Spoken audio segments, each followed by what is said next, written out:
Kami terima kasih karena sekarang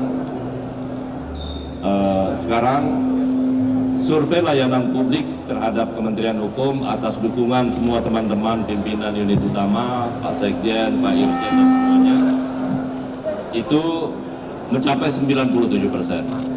Kita berusaha agar layanan publik ke depan itu akan semakin baik. Jadi saya terima kasih sekali lagi, terutama dukungan teman-teman semua media ya, yang memberitakan menyangkut soal capaian kinerja dari Kementerian Hukum dan juga menyangkut soal terutama digitalisasi layanan, dan itu ternyata mendapatkan respon yang positif.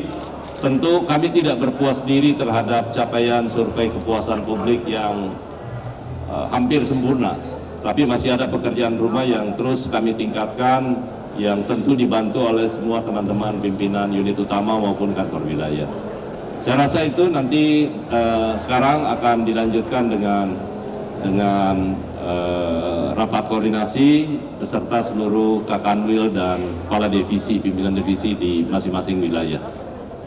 Terima kasih Pak Menteri. Rekan-rekan ada yang ingin ditanyakan atau seputar Kementerian Hukum? Ada? Cukuplah. Baik, terima kasih. Kalau gitu, silakan. Apa tuh soal apa? Saya Sari dari Kompas.com, Pak. Ini soal isu-isu aktual. Ini kan ada RUU hak cipta, di mana kan Dewan Pers juga mengusulkan ada skema hybrid agar karya jurnalistik yang menjadi objek hak cipta itu tidak hanya lewat LMK tapi juga fleksibel, di mana tetap ada antara B2B antara platform dan perusahaan medianya. Gitu. Ya, itu kita sudah bicarakan ya.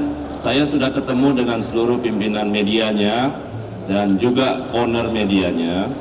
Kita lagi mengusulkan hal yang sama. Jadi nanti secara kalau terkait itu draft DIM-nya sudah selesai.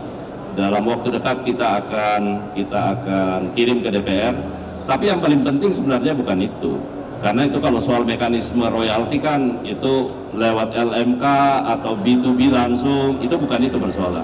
Yang paling penting bahwa Kementerian Hukum saat ini setelah berkoordinasi dengan teman-teman jurnalis itu harus mendapatkan kepastian bahwa karya jurnalistik itu adalah jadi salah satu hak cipta yang wajib dilindungi, dan itu juga kalau kemudian dimuat oleh platform ataupun media-media yang lain dalam rangka tujuan komersil, itu wajib untuk dibayarkan royaltinya. Itu yang paling penting.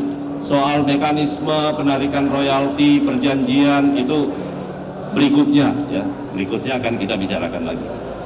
Pak, satu lagi soal ini rencana pemberian amnesti untuk napi ya.